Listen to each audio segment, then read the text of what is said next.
Bonjour à tous. Voilà. Alors, mon dernier agent, Julie Artero, agent associé, me dit plus personne ne veut travailler avec toi, Francis. Plus personne. Et c'est vrai que depuis mon audience à l'Assemblée nationale du 12 décembre 2024, je n'ai plus un projet. Je n'ai plus un rendez-vous, plus rien. J'ai appelé Cécile Felsenberg, UBBA, qui reste extrêmement silencieuse.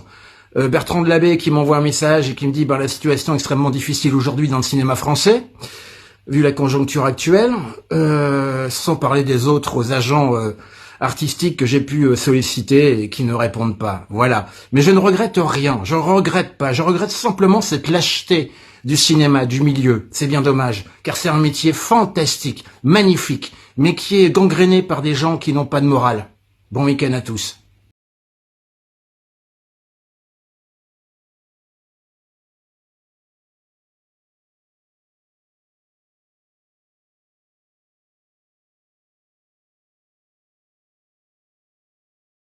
Pourquoi j'ai écrit ce bouquin? C'est aussi pour dénoncer ce qui se passe. Il y a des dérives, il y a des gens qui ont des pouvoirs et qui sont assis sur un espèce de trône et qui se permettent tout. C'est pas bien. Et là, on te dit, non, dis rien, Francis, sinon ta carrière, elle est foutue. C'est ce qui s'est passé, j'en ai parlé. Et aujourd'hui, vous vous sentez assez fort pour le dire?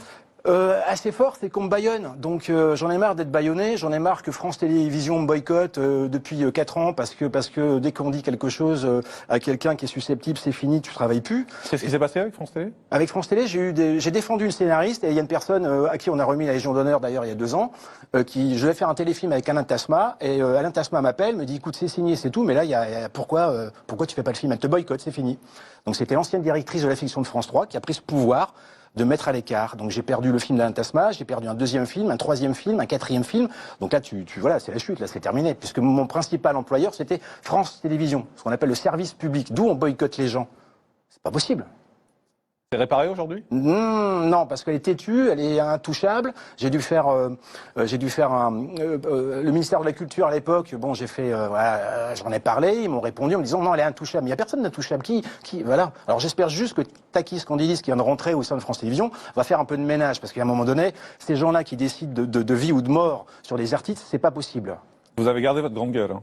Merci Jean-Marc. C'est un compliment? C'est un compliment pour moi. C'est pas une grande gueule, c'est de dire ce qu'on pense quelque part, sinon voilà.